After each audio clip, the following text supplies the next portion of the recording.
Today is the second class of managing the small enterprise, as I like to call it, from concept to reality. And as I mentioned last time, I definitely want to open up and reference some of my experiences. So a little bit of a flashback.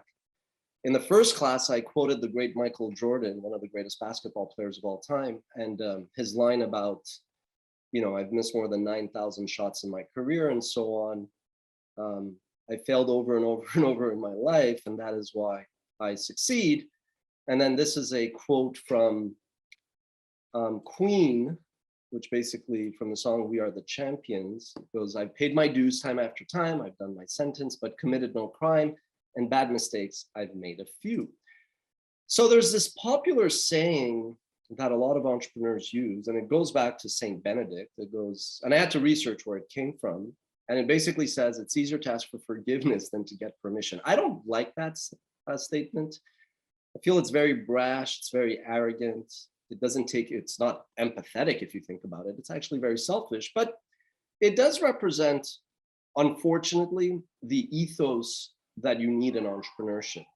Because it is easier to ask for forgiveness than to get permission. And it's reflected in the popular Silicon Valley adage and saying, which I think Mark Zuckerberg popularized, which is, quote, move fast and break things, end quote. And unfortunately, you see the repercussions of that for a whole decade. The press, investors adored and poured lots of capital to these entrepreneurs. And you look at the outcome. You look at what happens with Facebook being manipulated, the way a tool or a weapon could be manipulated. And you see the impact on democracy and many other things. So I'm not at all saying that this is good. I'm not saying the cocky way, but I want to share the way sometimes my intentions may be good, but the perception or the impact isn't. So in terms of housekeeping items, the class started off with a question by one of our colleagues, classmates here, which was, will these slides be posted to my courses? And yes, because there's no required reading, and I explained why there's no required reading in the first class, then a lot of the articles, videos that I reference in this slide will be hyperlinked so that if anybody is interested, they could go deeper and learn more about it. But so I also thought it would be valuable, especially since we're working from home, if I post these videos actually online for you, if ever you miss a class, but also for people out there who are not as fortunate and privileged to be able to enroll in McGill, right? Of course, I did so. I did so because I was very proud of teaching this class and I wanted to share it with my network. So I posted a video and I said, I'm not sure if I'm going to post the rest. I had explicitly asked people at McGill, and it wasn't a no. It was just like, yeah, it's possible, we have to look into it. But it was, before the holidays. And so I proceeded because as entrepreneurs, we move quickly. And I posted it as an unlisted video and I said, please don't share it. And I hid all your faces, obviously. And so McGill was like, well, wait a minute, there are certain rules. We notice in the end, there's an audio of a student asking a question. You also have to remove that. So I kind of, Friday evening when I got that, I was like, oh, oops. So I kind of had to go back and kind of put the genie in the bottle and I removed the audio and I kind of cleaned it up so that it met, the rules of engagement, so to speak. But so to ask a question and just to make sure everybody's on the same page, and if you're curious, I will be posting the portions of this lecture, which are my kind of lecture, after the classes. I think there's a lot of value there. But obviously I will not show your faces out of courtesy and to respect the rules. I will probably always ask my team to edit out your questions. We're doing it virtually, so it's kind of easy to just capture this through Zoom and edit it out. If we move to in-class, I'll have to think of if I want to continue in the details, but I want you guys to be comfortable. This whole background and prelude is to say, I want you guys to be comfortable to ask questions. I want to encourage you guys to be able to speak up.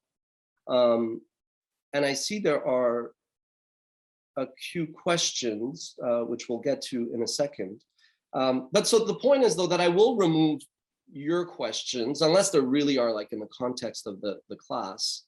And so, and especially when we get to the end in the class presentations, I think I will, with your permission, record you guys presenting, but that's really more going to be for you to be able to have, something to use for feedback and whatnot, right? But again, I'm no different. Sometimes we move very quickly. And so I just did want to explain how I'm going to be proceeding with that. And again, in a normal in-class, when I give presentations, I look a lot at body language, visual cues. And if somebody looks like they want to ask a question, they're on the fence, I'll sometimes go, hey, you look like you have a question or you disagree, you know, and it kind of allows them the comfort, the cover to speak up. Here it's hard.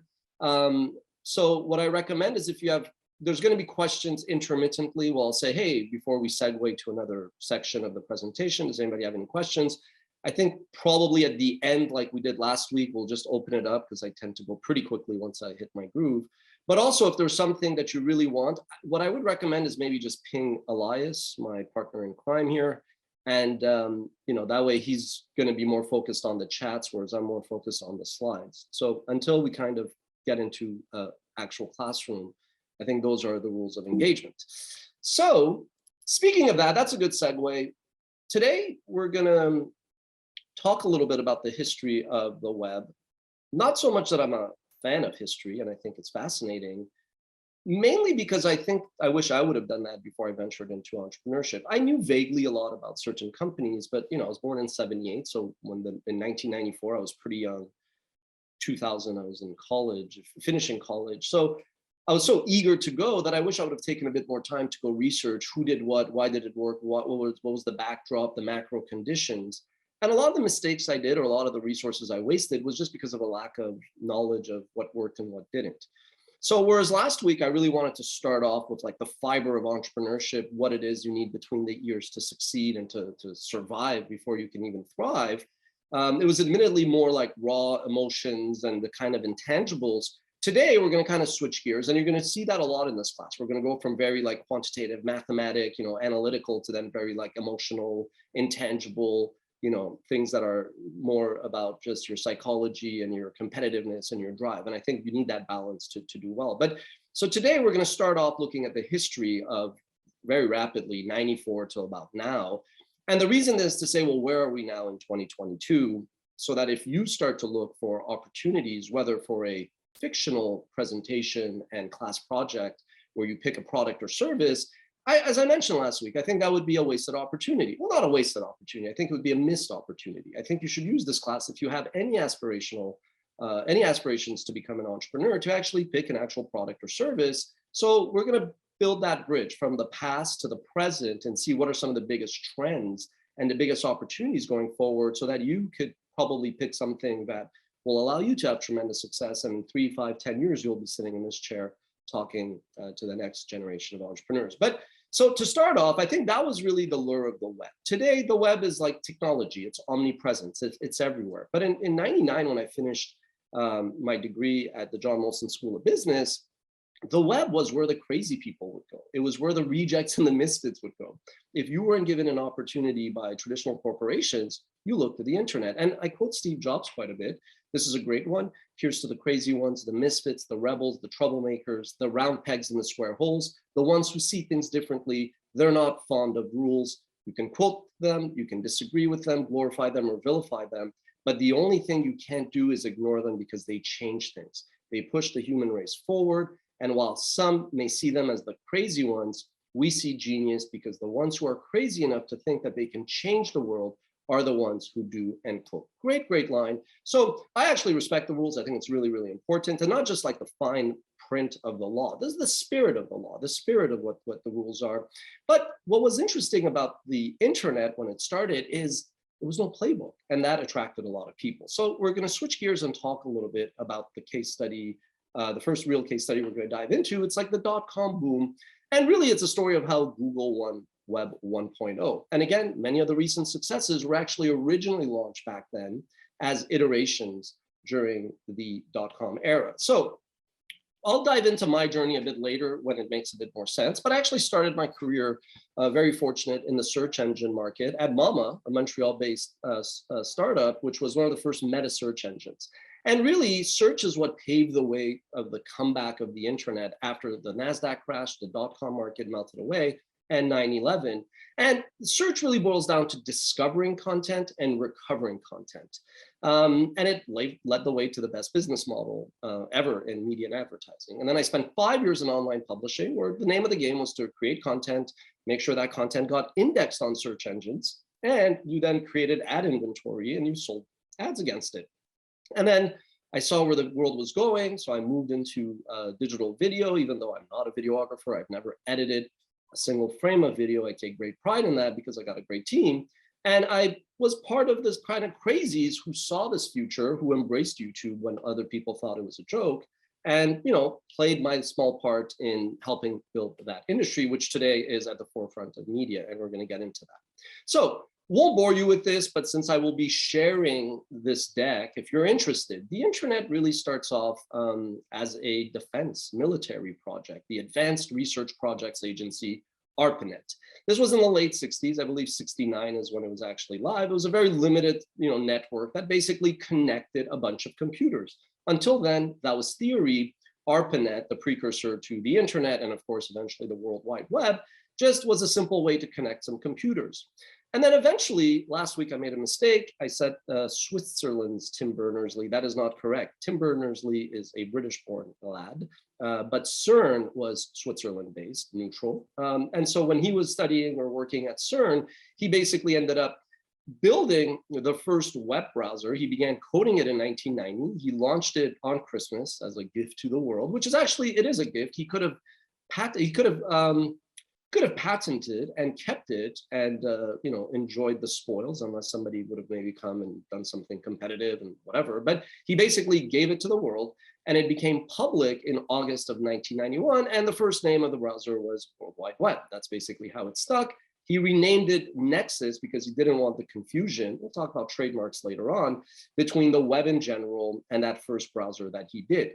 This, not going to go through. If you're interested in terms of like the early days, this is just a reference and resource of why, Gopher, which was really the first navigation tool, why it failed and did not become the standard to help you access the web. If you look at back in the early 90s, none of those names really resonate much because they're not really around. And the reason for that is they were not very sexy. If you were a geek, if you were really an bleeding edge early adopter, maybe you like the meat and potatoes aspect of this, but the bottom line is this was not going to win over the masses who like Times Square, sight, sound, motion, images, all that, feelings, emotions, and all that. We're pretty much, animals, and we need more than just black and white text on white. So enter Mark Andreessen. Mark Andreessen was, growing up, he was a genius called the Golden Geek, also the internet evangelist. He was working for $7 an hour when he basically met Eric Bina, and they started to work on this browser called Mosaic. And Mosaic was in fact funded by then Vice President of the United States of America, Al Gore. So growing up, there was this joke that Al Gore invented the internet, or as they used to call it, cyberspace, the information superhighway. And the reason for that is because, well, yeah, Al Gore did help fund it to some extent. And that's why he took credit for it, and he never lived that down. And ultimately, they launched Mosaic, which was a browser, which was a bit more dynamic, had images, clickable, the clicks, the links would turn blue and everything. So it was a bit more visually attractive. And it was downloaded 2 million times in the first year. And even though apparently Andreessen and Bina did not contribute equally to Mosaic, Andreessen goes down as the legend who takes all the credit and all the glory, and over time, a lot of the fame and fortune. On the cover of Time, also a follically challenged lad. Later on, he would also go to coin the term product market fit, which we will refer to later on, which basically just means being good in a market with a product that could satisfy that market, end quote. And that's really, as an entrepreneur, we alluded to product market fit, or as I call in content, platform format fit.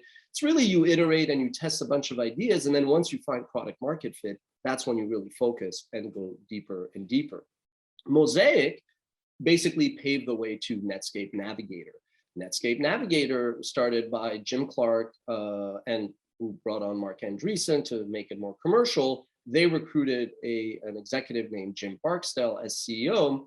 And on August 5th of 1995, they had their IPO, which was really only 16 months after the company was formed. The stock was offered at $14 per share. Legend has it that Mark Andreessen was asleep. He woke up. The stock then had doubled, tripled. It settled at $28 a share. He was a multimillionaire all over, many times over. And basically, I think he went back to bed. Now, Netscape is really interesting. It's more than just a footnote and appendix in the history of the web. It was really the first time that a company had leveraged an asset X, in this case, a browser, to get into Y, basically a means to an end into an area that was probably more lucrative. Oh, you see that cloud? That basically means I'm foreshadowing something that will come up later on, either today or in this class. Vice President Omid Kordestani, my paisano, he was a Netscape he was an executive at Netscape. He was in charge of sales and business development from 95 to 99, and then recruited to join Google. He had a tremendous run, arguably one of the best runs ever in terms of for an executive. Over that 10-year span, when he was SVP of Worldwide Sales and Business Development, he would go on in the 2010s to be Chief Business Officer. I hope nothing's going crazy over there. As SVP Worldwide Sales and Business Development, he basically led the charge for Google to become arguably the best positioned company, period. And he went on to become an advisor at Twitter, Spotify, very well regarded. But the key here is that he basically took his bag of tricks and he was able to, for Google to see an opportunity that Netscape may be underestimated. Now, you as an entrepreneur are going to have to go build a team. We're going to talk about that in a couple classes. And that means if you are going in a market, it means to be on the lookout for people who are at companies that were trying to solve the same problem or trying to serve that same market before. They're going to be able to really be your beacon, your navigational compass, so to speak. Now, the 3 C's of the web are going to come up quite a bit, and those are content, community, and commerce. The poster child for content was Yahoo, which is ironic, and I'll tell you why in a few seconds. The poster child for community was eBay, even though eBay was an auction platform. It was really about community because Pierre Omidyar, another paisano, he was a French-Persian entrepreneur who coded the platform in a weekend, I think Labor Day weekend.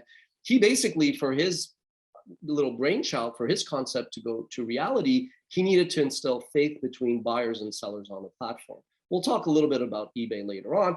And then obviously the poster child for commerce was none other than Amazon, which was widely ridiculed at first for losing a ton of money and just books, selling books. Who's going to do that? And obviously it went on to become one of the most valuable companies in the world with a market cap of close to $2 trillion. Now, this is a little stat that I found from an old Watch Mojo presentation back in 2007, and this is directionally probably still correct. The share of time for search was ironically very low. It was single digits, but search was a tremendous gateway between intention, eyeballs, and transactions. So it commanded a lion's share of economic activity over time, even though time spent on it was minuscule. Communications, super engaging in terms of time spent, but very hard to monetize, and we'll get to why. And it was always effectively content that was the canvas that you could serve ads against. So it was always this, we hear content is king, and that is largely why, because that is what you needed to be able to generate ad revenue.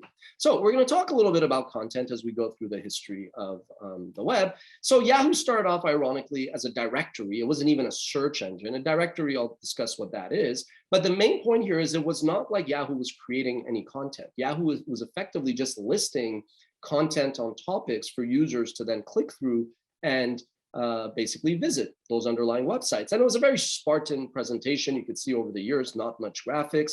Directories were not really scalable. And the reason for that is because they were hand-picked websites organized into categories. You actually had human beings say, okay, if you're looking for Madrid, okay, here's the official Tourism Madrid site. Here's the official government, municipal government website to Madrid. Not the best way to index this massively, rapidly growing thing called the internet and the World Wide Web. LookSmart was Australian based. At one time had like a couple $1 billion in market cap. Today, not exactly in the same enviable position. Yahoo over time, you see, started to add more graphics, and it started to morph, this is the early 2000s, from a mere web portal to an actual entertainment and media company. They even brought on former Warner Brothers executive Terry Semel, who the idea was he was going to turn it into a studio, a modern day Warner Brothers, a modern day, you know, the Viacom or MGM, which didn't ultimately really happen. Over time, what you saw was Yahoo becoming sleeker and meaner and cleaner, but it didn't really change the fact that by then, the power had shifted to the first search engine. So these are some references and articles that I've included if you're interested to read more about what happened early on, who were the early search engines. And ultimately, search engines were just this navigation tool that in their first ituration were hard to monetize. Now, the first search engines you may not have even ever heard. There was Hotbot, Excite, Webcrawler, Ask Jeeves, Yahoo as well, InfoSeek, which was acquired by Disney, Alta Vista, which was one of the first search engines and whom people thought would be what Google ultimately became, as well as Lycos. Now, a little side note, on top of these search engines, you also had meta search engines that were search engines that just indexed other search, whether it was Metacrawler, Dogpile, or Mama, which is my old stomping grounds, Montreal-based company started by Herman Chumurjoglu. He went to Concordia, went to Carleton. You know, he started, I think, in 94 or 96. By the time I joined him in 2000, I was basically reporting to him and mainly our CFO, Simon Aznavour. It was a great job for me. You know, it was a first lesson in startups, giving you kind of a shortcut in your career path. I was trying to get a job. I was working for RBC at Visa, loved doing customer service. Once I graduated with a degree in finance, I went up to my managers. I said, look, I've given you the 18 months you wanted. Refer me, please, to Dominion Securities or Wealth Management. They're like, it's never going to happen. You're a very good employee. You're tremendously good at customer service. We're not letting you go to another department. I was obviously disappointed. I submitted my resignation. And I ended up at Mama. I was there from January 31st of 2000 to September 1st of 2000. Obviously, at that point, the NASDAQ crashed, the dot-com market blew up, and it was time for me to go look for something else. Now, the key in all of this is search was not a very lucrative thing. The very first search engines, like I'm using Alta Vista here, started off as this kind of directory, and they basically embraced portaldom. They all wanted to become portals offering stock quotes and weather and all that. But what you see happening over time is they go back to their roots, but sometimes it's too little too late, when what they should have maybe done was just stuck to their vision. And due to this lack of business model early on, once they embraced stock quotes and weather and news, they actually created the first search engines, a huge opportunity in the marketplace for a focused, best-in-class search provider. And by relying so much on advertising, once the dot-com bubble blew, a lot of the advertisers that were first to embrace the web, other dot-com companies, they basically went away, and a lot of the ad dollars evaporated. So the very first search engines that had become portals were now vulnerable to a downturn.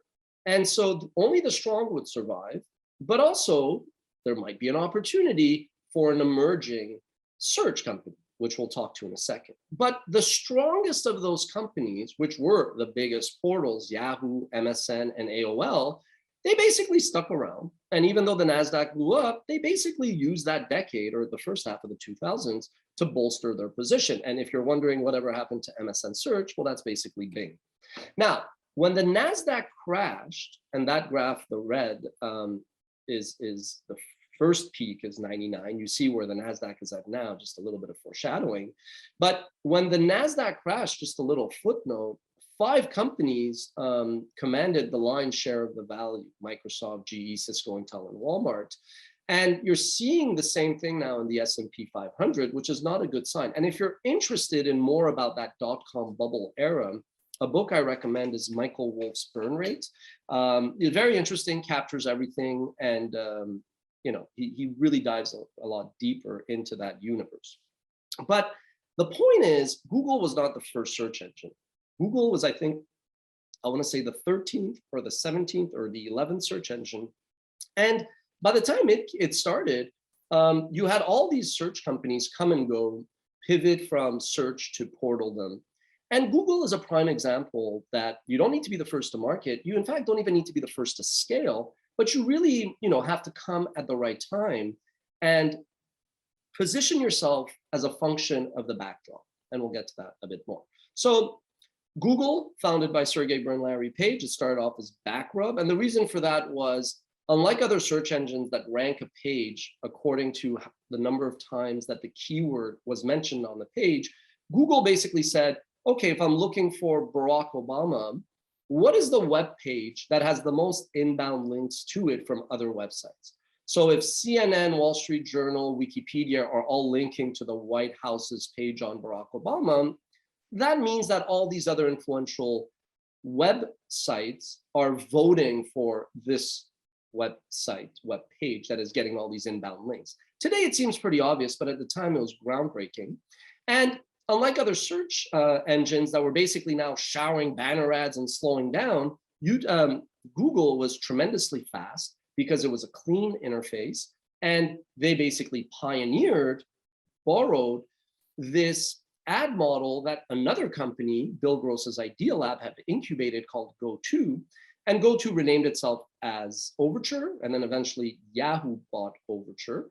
And Google was sued by this company, and they had to give them shares to settle. But the greatest business model of the time in advertising, Google's, was not even founded by Google. It was this company, Overture. And it goes to show that you have to, I've opened up. I think I've benefited in my career by opening up. It's allowed me to meet tremendous people, build tremendous relationships, and really build amazing projects. So in any case, it's a trade-off. If you don't share your ideas, you don't find the partners needed to execute on a project. But if you share ideas to the wrong people, it comes back to bite you, and you have to live with that. Now, the craziest part of all this is when I was a teenager, late at night, when I would be watching maybe Letterman and eating a bag of Doritos and drinking some beverages, I remember seeing this infomercial for this one guy, Don Lepre, who talked about selling these tiny classified ads. You can link to this and watch the infomercial and crack up. But when you're watching this, that's basically Google's business model. Google's business model was these little text, tiny classified ads that they would serve next to their search results page, which went on to become the craziest, the best business model of our time. Now, during the internet nuclear winter of 2001 to 2005, a lot of the kind of crap washed away, but the quality, there was a flight to quality, rose to the surface. And the portal wars, the fight for eyeballs, kept going on. AOL was taking on Yahoo and MSN. And if you wonder why, even to this day, we ask about, will Facebook be able to monetize their eyeballs? Well, it's because more eyeballs means you have more viewers and users, and that means you have more ad impressions, right? And this is pertinent, you could reference it, when you now have to decide how to market your product and services. There's different ways to do so. You could basically buy ads that you pay based on impression. It's not great if you are a marketer. It's good if you're a publisher. And CPM is, the M is for, mille. It's the Roman, I take it. And the idea basically is, if you generate 1,000 impressions and your CPM is $2, you made $2, right? And cost per click is a little bit more interesting as if you're a marketer. Cost per click basically means it's the most you're willing to pay for a user who clicks on your ad. If I am a Madrid hotel and I'm searching for Madrid hotels and a user clicks on my ad and I'm willing to pay 50 cents per click, I am charged 50 cents, but at least the user came to my website. Cost per action is a bit more interesting as a marketer. That means that the Madrid hotel is only going to pay if somebody books a room. So if a room is 200 euros, maybe I'm willing to pay $5 per action. Lead is somewhat similar. It could be if you're building a newsletter and a mailing list, you're willing to pay 10 cents. That also sometimes happens with apps. Cost per action, cost per lead, kind of related.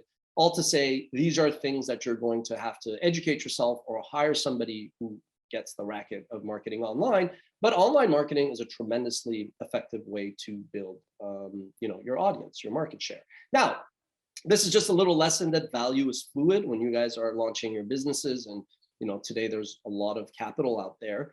You might also get offers to sell. And just because you're worth 100 million today doesn't mean you'll be worth 200 million tomorrow. In fact, in 2008, Microsoft offered to buy Yahoo for $44 billion.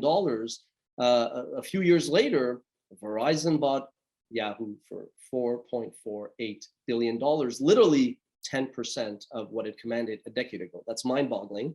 And then ultimately, Verizon also bought AOL. So it had this big, collection of old media or old new media brands. And recently, a big private equity group, Apollo, basically bought all that. And it's actually not a bad bet. I think Yahoo still has a ton of great assets, including TechCrunch, Yahoo Finance, Yahoo Sports. You can imagine with fantasy sports and gambling, there's a lot of opportunities for them to actually be able to bring this back and create a lot of value going forward. Now, there's this famous quote, there's this famous question. Does history repeat itself? I don't know if history repeats itself, to quote Mark Twain, but it does rhyme, right? So we're actually going to go back a little bit, because now we're going to switch gears to the past, to where we are today. And we're going to talk a little bit about cable. The pioneer of cable was this American businessman named John Malone. Great book, Cable Cowboy. You could click on this. I wish I would have read this when I started Watch Mojo.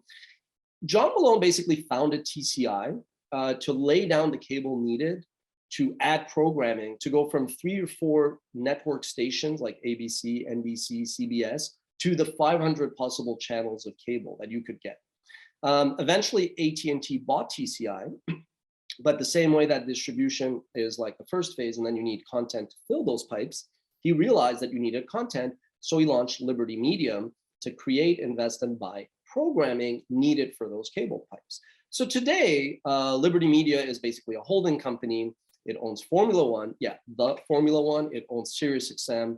It owns baseball teams. So it's evolved. But John Malone, for example, played a big part in Black culture. He sat down with Robert Johnson, gave him $500,000.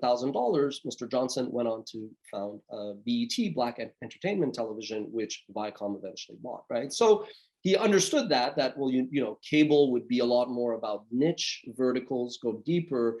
Something like BET would have never necessarily made sense on CBS, unfortunately, but that was the promise of cable. It was a deeper engagement, vertical niches, and communities. You might see where I'm going with this, right? The impact that cable television, meaning MTV, ESPN, BET, had on network TV, ABC, CBS, NBC, and Fox, is it ate away at that market share, right? So over time, the piece of the pie started to shift from the big 3, big 4, if you include Rupert Murdoch's Fox, to ad-supported cable. But what ended up happening is it grew the total pie. Demand for TV overall went up dramatically. And the reason for that is simple. If I turn on this television and there's 3 things I could pick from, what are the odds that there's something I want to watch? But if all of a sudden I can choose from 500 channels, well, I'm going to be spending a lot more time engaged with this box. And you see that. But once the web came along, the outcome was inevitable. TV's impact peaked. The finale for MASH in 1983 was watched by a whopping 125 million people. In 1993, when Cheers ended, that was seen by some 90 million people. Seinfeld, by the way, if there is a required reading in this class, you're going to have to start to get familiar with Seinfeld references. I said yaddy yaddy in the first class. I'll be probably mentioning if something is sponge-worthy, and if something is vegetable lasagna, and if you're a bit confused, you should probably Google those things. In any case, back on track, when Seinfeld had its finale, it was nearly 80 million people watched it. 6 years later, when Friends ended, 50 million people watched it. And when How I Met Your Mother ended in 2014, it was seen by only 15 million people, but it was similarly, for its era, a pop culture moment, right? So this is what happened. The web led to the fragmentation of media, even though consumers were now consuming more and more media. And of course, let's not forget print. Print suffered the biggest blow, even though print, given that they had all these articles, could have embraced the web early on a lot more, built up market share, but because they suffered from innovator's dilemma, and they were thinking defensive instead of offensively, print probably was the real casualty of the internet.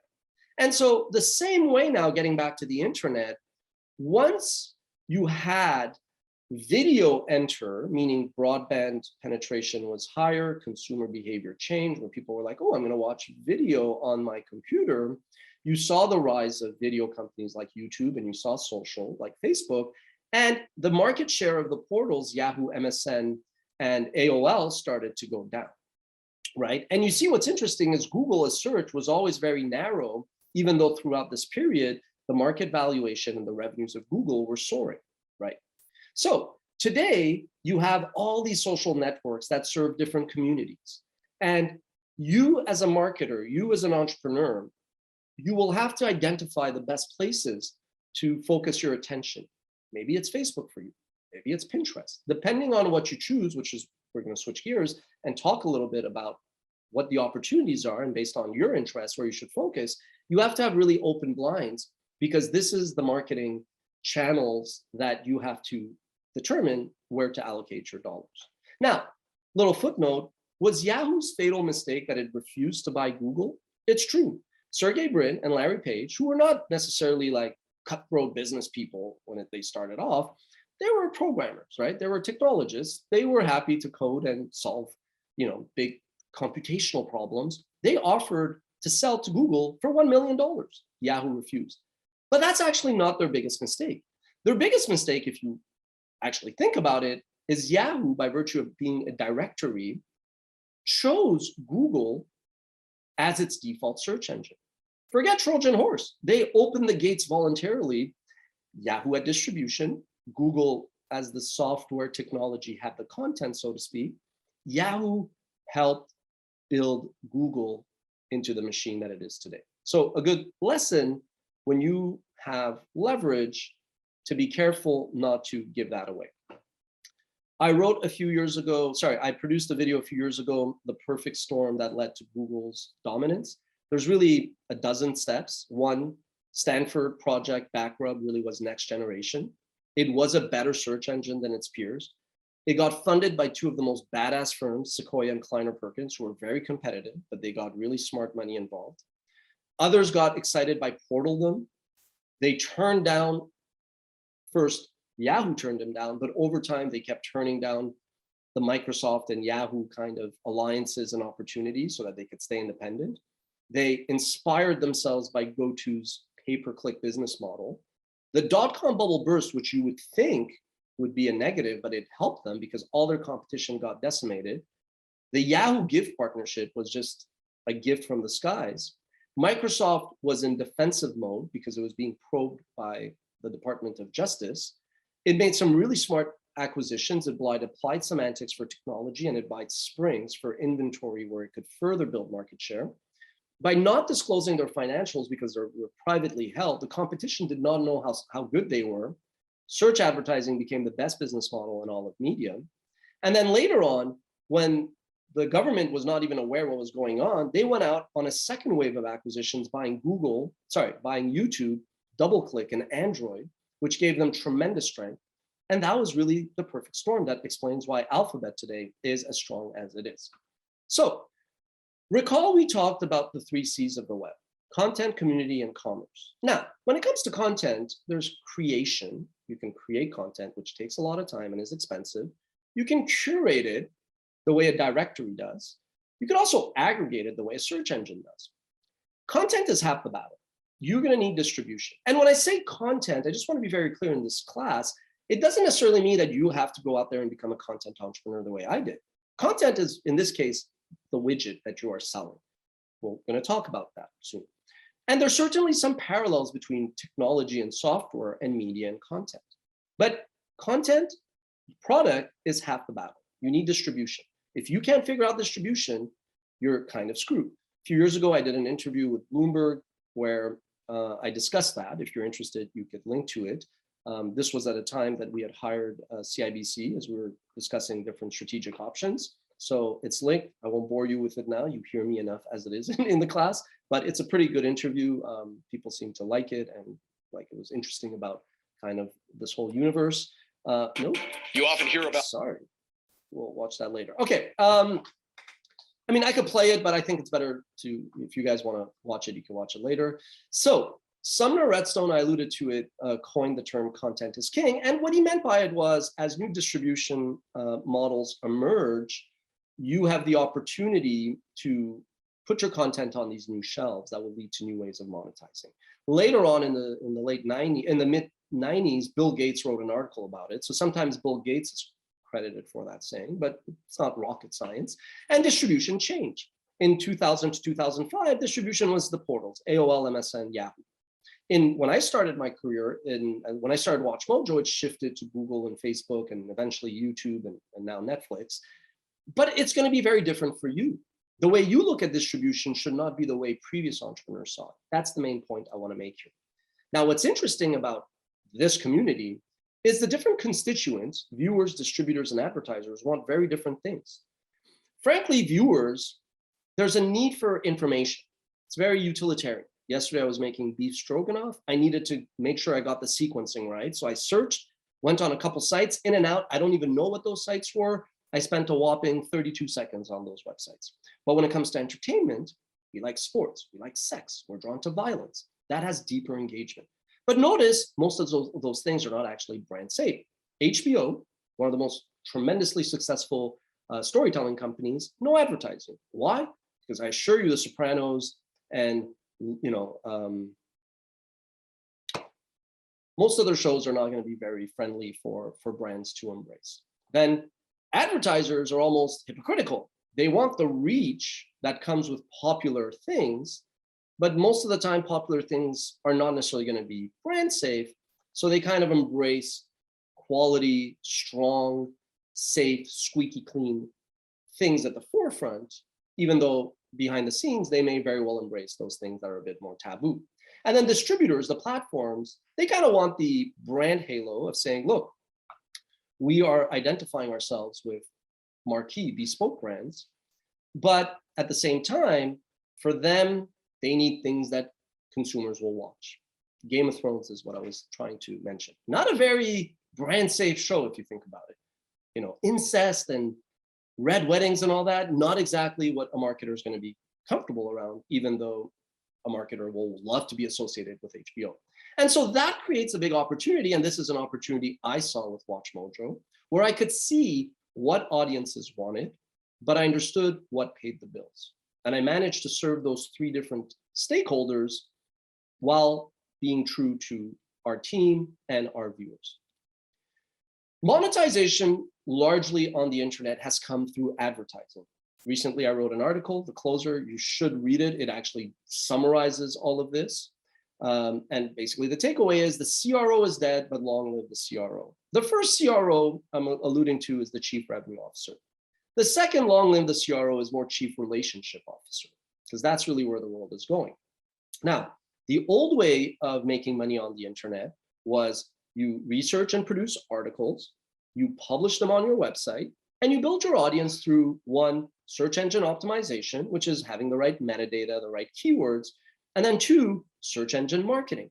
One of the greatest coups I pulled off is when I joined AskMen coming from Mama.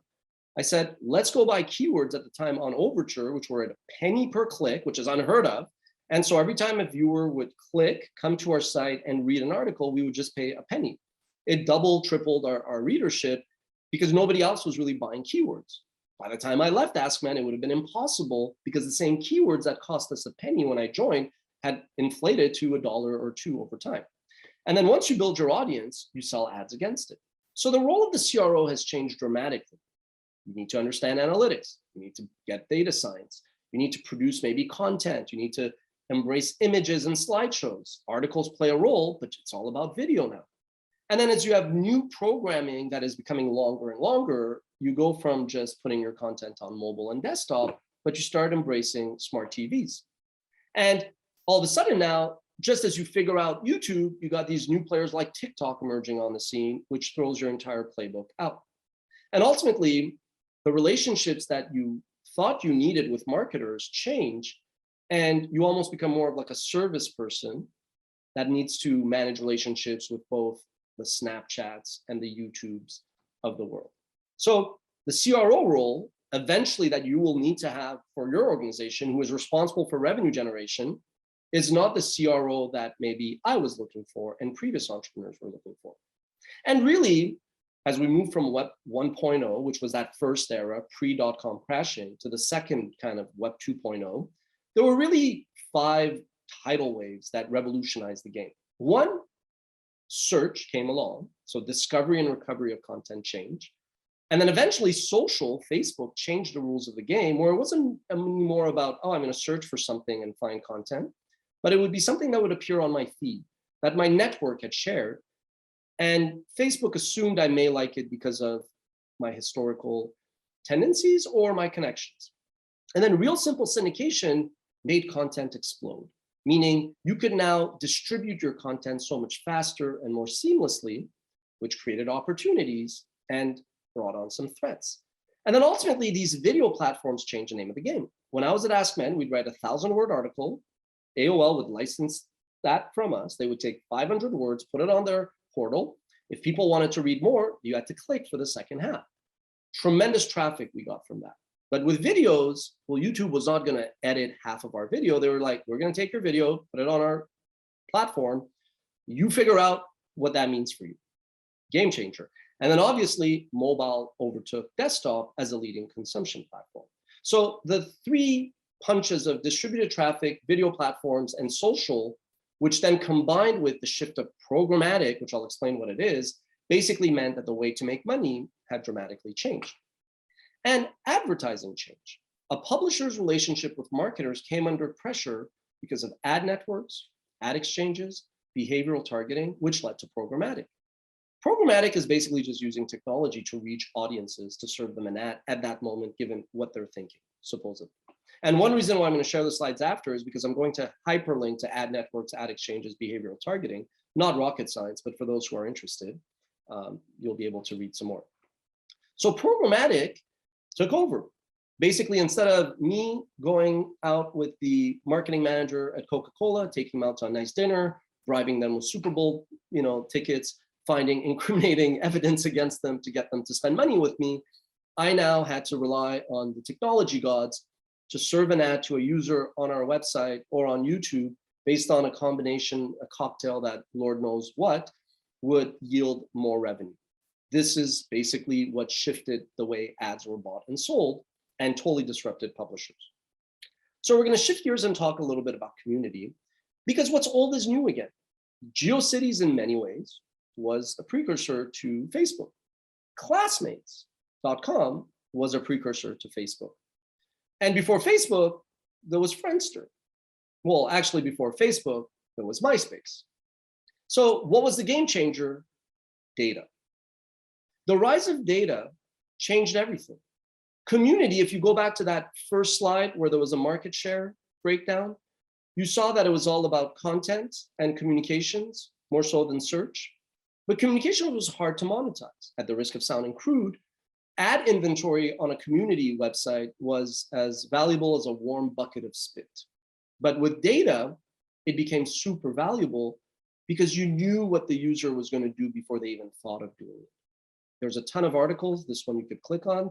This will take you to the search results page on Google. Data is the new oil. It's not a coincidence that in 2000, Exxon was one of the most valuable companies in the world. And today, the most valuable companies in the world are the Apples and the Googles and the Facebooks that have a ton of data. And so as the internet took the lion's share of advertising away from TV and other medium, and YouTube began to earn more money than all of the TV networks today combined. This was a few years ago. Today, YouTube's going to generate $30 billion of annual revenue. That's when basically the web went from the so-called analog dollars versus digital pennies, and the model flipped. Today, the billions are all around digital, which creates huge opportunities for you guys. Switching gears to commerce, I came across the site, by the way, built in. So I just want to make sure that a few of these slides that will follow come from there. Great source I linked to, but for the sake of time, I just copied and pasted. Sometime around the late 2000s to the early 2010s, you saw a number of these direct-to-consumer brands like Warby Parker, Everlane, Dollar Shave Club, etc., emerge. And instead of trying to sell their products through department stores who had the relationship, they basically tried to cut out the middleman and go straight to the consumer. And today, there's a ton of these companies that are worth over $1 billion. There's Allbirds, that is really well regarded in speakers. Away, which makes really nice luggage and travel accessories. There's Billy. I will go on. I left all of these for you: Birchbox, Bonobos, Brandless, Casper mattress, Chewy dog company, the dog food company, Chubby's, Daily Harvest, Dollar Shave Club, which was acquired by Unilever for $1 billion, Everlane, Glossier, Happy Socks, pretty self-explanatory, Harry's, razor company for men's, House, Hims and Hers, Movement, MVMT, again, niche, had not heard about some of these things. Native deodorant, pretty self-explanatory, Outdoor Voices, Peloton, Quip, Rent the Runway, Shine, I assume, which I don't know, it's the first time I pronounce it, Smile Direct Club, Soylent, Stitch Fix, Warby Parker, which recently did an IPO. And so these are all companies that pick the market, and they basically leverage the web, and they built massive businesses. And one of the reasons is there's, frankly, better margins of going direct to consumer, and you actually get a lot of data on your consumers. So again, you go, if they like X, they may buy Y. But you actually have to go roll up your sleeves and build the customer acquisition yourself, which is really time consuming and expensive. And as more people come online, more competitors come online, it becomes more expensive. That cost has skyrocketed. In my Overture example, it cost us a penny to go buy a click to basically double and triple our users. But by the time I left, it was prohibitively expensive. We could not find any clicks to bid on. And whether it's Facebook, whether it's YouTube, that cost actually goes up over time, and you have to get more and more clever. And not all content and commerce combos work. A few years ago, Thrillist bought a company, Jack Threads, on the premise that Thrillist's users would buy Jack Threads products. But the reality is that e-commerce is a low margin grind, and content and commerce are actually very hard to mix organizationally. There's really a fourth C, which is culture, and we'll talk about that later. And the culture needed to succeed in one or versus the other is very different. But it does work because timing matters. What may not have worked a decade ago may work today, and you have to, that's the acid test. You are very smart. You are going to have to determine, did something not work because fundamentally it was bad, or was the timing bad? Have the conditions changed? You're not going to go camping in December. You're going to go camping in July. Same concept. Complex, they turned their hot sauce show into a 8-digit revenue line, selling a ton of hot sauce. Ziff Davis, they own a ton of brands like IGN. They make a ton of money from e-commerce. They've made it work. Now, content and community actually make a bit more sense, like LinkedIn. LinkedIn is kind of sometimes overboard crazy, but the point is, adding content allowed them not just to create more stickiness, to get people to stick on their site, but it also created a lot more monetizable ad inventory. When I started my career, I sat down with this gentleman, Mike Kelly. He was formerly a publisher at Time, president of global marketing at Time Warner. He was president at AOL. He's an advisor to many companies. And we were sitting at a cafe in New York, and he doodled this for me. And he said, look, Ash, he's like, what you're doing is really, really interesting because you're producing quality programming with WatchMojo. And when you put that programming on these social platforms, at the time, MySpace, Dailymotion, YouTube, you're creating a lift in their inventory, and that leads to a lift in ad rates. And then alternatively, the premium publishers like ESPN, Wall Street Journal, IGN, they have high ad rates because they're seen as premium. But if you partner with them, and at the time, that's what we were doing, you increase the number of ad inventory that they could sell. And so content, when I say is a means to an end, it's in that context. And so today, we're almost done, and then we'll have a ton of time for questions. We're moving from this Web 2.0 to Web 3.0. Now, Web 2.0, Matt Mullenweg is the founder of the WordPress, effectively, the leading blogging platform. And he basically said this past week, people seem to be redefining Web 2.0 as Facebook that owned data. But Web 2.0 at the time was platforms like WordPress, Odeo, 6apart, Flickr, Technorati, and Delicious that had open data and interoperated. He's right. But Web 1.2 is also that era where you didn't have a website that had to build its own kind of back end to have customers log in. They basically built a lot of their audience profiles through Google, Facebook, and Twitter, but effectively they handed all that data over to Google, Facebook, and Twitter. I also view Web 2.0 as the era where you went from one directional, you just read content, to where users could create content on social platforms. If you wrote a long post about how you're coping with COVID on Facebook, that's really valuable, insightful content that Facebook could then do something with. If I write an article on LinkedIn, ditto, that's content now that LinkedIn can do something with. And the point of this is saying the web is so big that it means different things to different people. Oftentimes people on YouTube said, YouTube's about this. I'm like, whoa, hold on, for you. For me, it was about something else, and for Joey, something else, and Michelle, something totally different. And the sooner you're open to that reality, the sooner you'll find success. And so Web 1.3 is a little bit about like the revenge of the Jedi. It's basically people rising up and saying, Google, Facebook, these guys are all way too big. We've made them way too powerful. And I benefit tremendously from Google and YouTube's dominance. I don't want to, but I've also fairly privately, publicly, diplomatically pointed out sometimes when that power is possibly abused. But it's ultimately communities of programmers, builders, and entrepreneurs who are saying, look, maybe we've tilted the power dynamics a bit too much. And we don't want to put the genie back in the bottle, but because of innovation, namely things like blockchain, maybe we could leverage this Web 3.0 wave, meaning there's a difference between me uploading an image on Amazon's AWS, which sure, everybody could download and run with. But if you have Taylor Swift that says, I'm going to basically come up with my new album, but I'm going to create 30 days worth of unique album covers. And sure, you could copy, screen grab them and do what you want, but I'm going to put this on the blockchain. And any fans that want to buy this, each day I'm going to give half to a cause that is, of importance to me. And the other half becomes co-owned by me, Taylor, and the people that bid on it. And then as that asset changes hands over time, we all benefit. Sure, there's an element of hype, but if you think of that Web 1.0 to Web 2.0 to Web 3, if ultimately you're now connecting through your digital wallet, you as an entrepreneur should sit there and go, okay, I could see where this could go. When I tell my team at Watch Mojo, hey, the world of entertainment is expanding. Yesterday, the rapper Nas announced that he's going to be letting his fans bid and buy and co-own his songs. I go, that's what's exciting.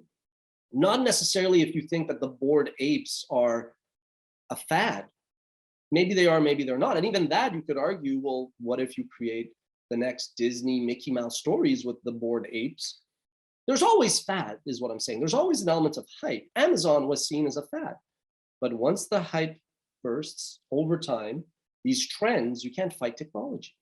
And as an entrepreneur, I'm not telling you go build a portal. I'm not telling you go build a Watch Mojo. I'm just saying be aware of where the trends are, because people have tried what you're thinking. Take that extra time to research history, not because history repeats itself, but because it rhymes. And the two main pillars, just to repeat louder for those in the back, of Web 3.0 is really this decentralization and this kind of bottom-up design, so to speak, right? It allows for wider ownership than just Google owning all the chips. So recently, Jack, from the co-founder of Twitter, currently runs Square, aka Block, said, you don't own Web3, the venture capitalists and their limited LPs do. It never escapes their incentives. It's ultimately a centralized entity with a different label. Yeah, he's partly right, but it's definitely more open than the status quo. So many opportunities what to do. I promise we're almost done.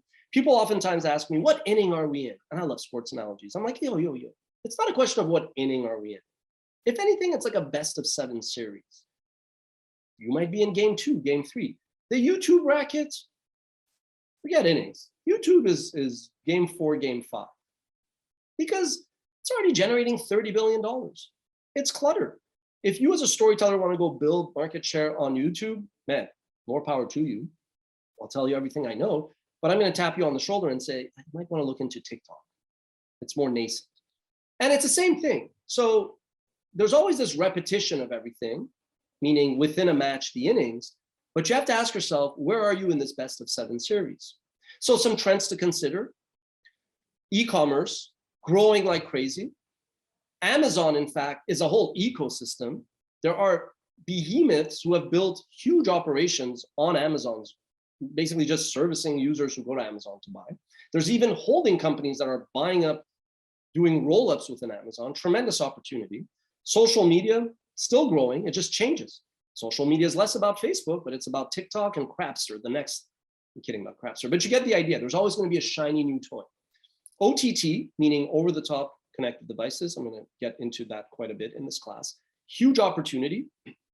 Paid search. Yes, Google is effective. Don't tell them I said this. It's effectively a monopoly. They hate it when people say that. I love you, YouTube. Please don't cut us off. But Google is quite dominant in search, even though I would argue YouTube is more dominant in video. I used to say that, but then you look at TikTok and you're like, whoa, wait a second. Maybe I jumped the gun, and not so fast. So there are a lot of opportunities in paid search. And in fact, with online audio podcasts growing in popularity, maybe paid search and online audio produces an opportunity. So one example of each, these are samplers for you guys to start thinking of where do you want to focus? What is that class project, by the way? If you're wondering what is the point of all this, I'm giving you areas to point your guns to. So one example in e-commerce, live shopping. Full disclosure, through Granicus Group, my investment vehicle, I invested in a Montreal-based company called LiveScale. And so social commerce, shoppable live streams could drive 20% of all of e-commerce. Still pretty early. Big opportunity. TikTok. In some ways, TikTok is bigger than Google. It's not really accurate. But WatchMojo, we have over 50 million followers, subscribers, and fans. Only 1 million on TikTok, growing really quickly. This keeps me up more at night than YouTube some days, because TikTok has changed the way young people consume and create content. I can't put my head in the sand and be the executive at MTV that says YouTube is a joke. No. Nothing is a joke. The joke's on you if you think like that. Now, over the top, again, I linked to here, you guys should go spend some time into this if you like video, if you like content. Over the top video literally means, instead of, I talked about John Malone. So before you had those rabbit ears to get ABC on your old TV, let's say, then cable literally was what allowed those 500 channels to the pipes to get to your house. You had satellite. Over the top through the internet, IPTV has basically allowed cord cutters or cord nevers to say, screw it, I'm not going to spend any time paying, Bell or Comcast money each month for my access. I'll get it somehow through the internet. And that has created FAST, which is free ad-supported streaming TV linear channels, which is more lean back. We're going to talk a lot about this, the difference between video on demand and linear. But the key takeaway is when I reference AVOD, advertising video on demand, or subscription video on demand, huge opportunities in these two spaces. They forecast that the total OTT market is going to grow from about $120 billion to $1 trillion by 2027. And in fact, in a given month right now, we spend 38 hours, so a whole work week, watching content. It's an insanely promising opportunity that is still early innings or early in the series. Paid search, tremendous opportunities because somebody's market share dominance means that they're a bit open for disruption. Podcasting hasn't produced a new hit in years. So maybe there's an opportunity to help with the discovery of new shows, maybe combine paid search and podcast, who knows? Something might be there. So ultimately, if you're sitting there, and we're going to open up now soon to questions, you don't want to become a wantrepreneur. You don't want to keep talking about things you could do or want to do. You don't want to rush into it. You don't want to talk about it forever. You do want to just do it at some point. But how to proceed? How to determine what to do? That is what we're going to discuss next class. And on that note, thank you for listening. We're going to open up to some questions.